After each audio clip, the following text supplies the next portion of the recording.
নবীজি বলেছিলেন শেষ জামানায় দুই শ্রেণীর মানুষ আসবে, আমি এদেরকে দেখি নাই। নবীজি দেখেন নাই মানে 1400 বছর আগে ওরা ছিল না।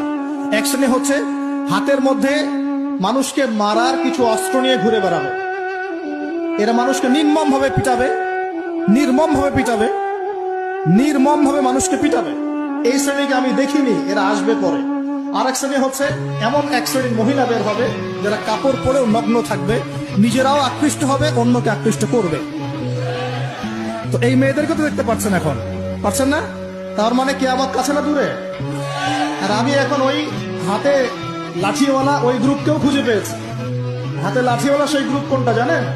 ওই যে ঘরের মধ্যে ঢুকায় যে ছেলেগুলোকে মেরে মেরে রাত্রেবেলা মেরে ফেলায়, সেটা গ্রুপে। বিভিন্ন হলে হলে দেখেন না, হকি স্টিক নিয়ে 8জন 10জন মিলে এক একটা করে ছেলেকে ডেকে নিয়ে পিটায় পিটায় মেরে ফেলায়। এইটা সেই ছেলে।